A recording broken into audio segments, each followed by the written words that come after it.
If you're familiar at all with Postal 1, you've likely seen this image of a man grasping a Kalashnikov. It's a particularly striking image and stands as a prime example of the dramatic shift in tone between the first and second games.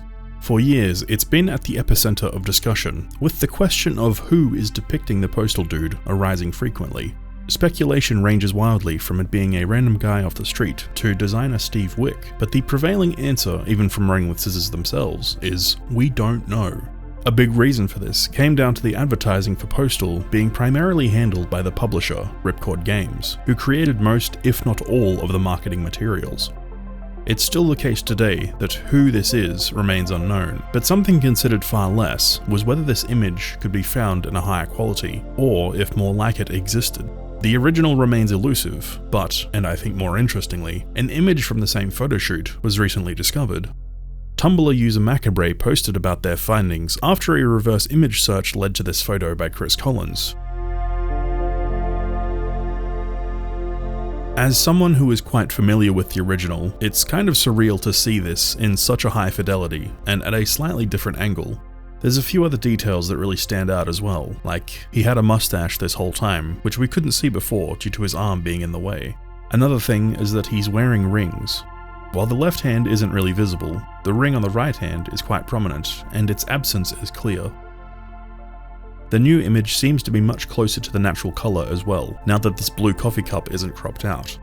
Given just how uncanny it looks, being so similar but also slightly different, I wanted to find out more about it, or verify it in some way, in case it was a recreation or somehow illegitimate.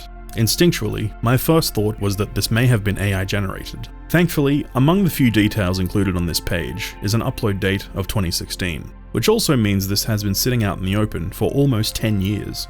Getty Images only provides a name as credit. No artist profile or any other info, so I started searching, but as it turns out, there are a lot of Chris Collinses, with roughly 170% of them being photographers. I eventually found an online portfolio that was archived as far back as 2001. A large portion of the gallery had an incredibly similar aesthetic to the images on Getty. This, paired with how frequently New York appeared in the stock images, I feel it's a safe assumption that they refer to the same Chris Collins. A last-minute addition while I'm editing this video, this image of a frog wearing headphones appears on both Getty Images and the web archive of Collins' website, so they are in fact one in the same. It's unknown whether there are more images from the same photoshoot, especially now that a second has emerged. Collins' work in commercial photography spans across 4 decades. These photos could have been shot well before Postal came about, and without knowing where Ripcord Games sourced it from initially, it's hard to say. In the 1990s, royalty-free stock images were becoming more popular. A company called Photodisc started selling CD-ROMs with royalty-free images, meaning anyone who bought them could use the stock images as many times as they liked. A higher resolution version of the original could still be out there. By the late 90s, the landscape was shifting away from CD-ROMs and more towards online servers, which muddies the waters of any potential search even further. During my research, I also came across the obituary for Chris Collins, who sadly passed away only a month prior, aged 75. May he rest in peace.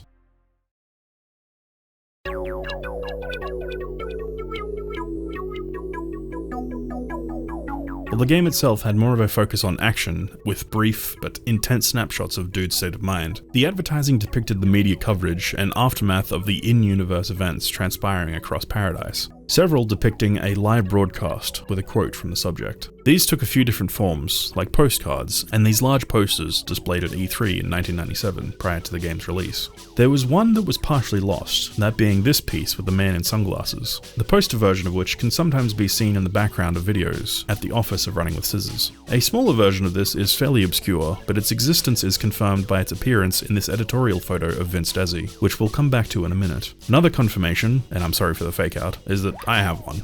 This is actually a small card stand used to advertise at E3, as it includes the text, "What went wrong? Find out at booth 1334. Mike J was kind enough to send this to me, so big thanks to him for that. Included in the same package was a smaller poster and 2 postcards, one of which is the original Postal Dude image. For those wanting to see them in full detail, I have taken high quality scans of them and uploaded everything to a link in the description.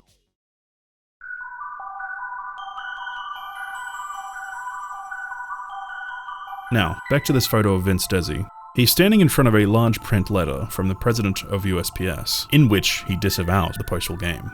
We can also see 2 alternate covers for Postal. One seems to depict a man in front of a mirror, his reflection seemingly warped, emphasizing the theme of losing oneself. The other is more of a collage, including a portion of the first, another iteration of the close-up of a mouth motif, a hostile-looking face, and what seems to be the image from the credits, though I couldn't quite get it to align. As far as I know, this is the only image of either that's currently accessible.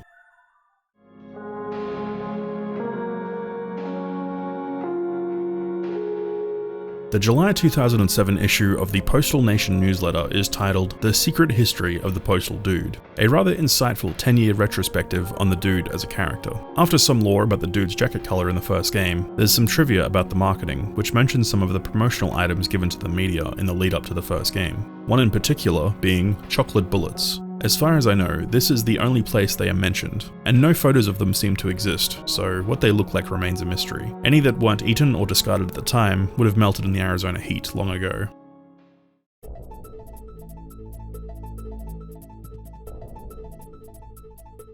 Released in 2007 to box office disaster and utter evisceration from critics, the Postal movie is a rather fearless adaptation of the game series, and arguably Uwe Boll's greatest cinematic triumph. It features an excellent portrayal of the dude character by Zach Ward. I hate this town. Enough references to the games to satisfy fans, plus a huge list of wild moments and insane set pieces, such as 9/11 as the opening gag, Uwe Boll being shot on the dick, police brutality, mass shooting of children in an themed amusement park, and Dave Foley's flaccid penis. Despite the heights of absurdity the movie soars to, it may be surprising that it's more of a product of Uwe Boll than Running with Scissors. After a meeting between the two parties and signing a deal, the Running with Scissors team went to task writing a treatment for the film, basically a rough outline of the movie, both as a screenwriting guide and for producer approval. Within about 2 weeks, the treatment was finished and handed off to Boll, who disregarded it almost entirely in favor of what we ended up getting.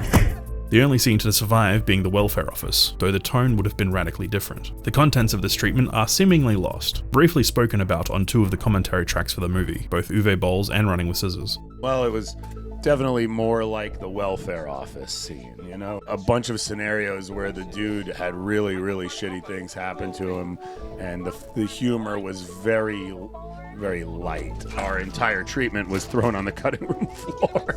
And so the movie you get is Uwe's vision about 99.99%, which is okay. The script was basically like a Taxi Driver, like a harsh, brutal rampage movie, and I said no. Boll would go on to write and direct another film that released 2 years after Postal, literally called Rampage, which, funnily enough, is used as a comparison by Running with Scissors to describe what they had originally pitched. And it sure as hell wasn't this, like, slapstick comedy that was meant to be extremely funny. It was sort of meant to be more like his Rampage movie. No, please don't ask for the treatment. We don't have it anymore. We've lost more things than we've created over the course of our years. I think I have it. Well, I guess Vince has it, but we're not putting it out there.